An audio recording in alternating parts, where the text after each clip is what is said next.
una nilang attempt.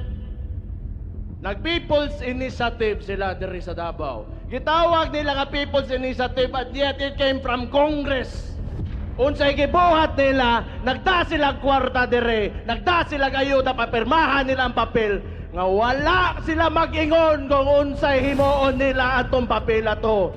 Kato posible nga gamito nila pala kambyuhan ng konstitusyon para magpadugay sa mga termino sa mga incumbent. Unsay gibuhat nato ni Barugta against ato og napugna nato to. Sukat-sukat diri sa Davao City. Timanin ninyo.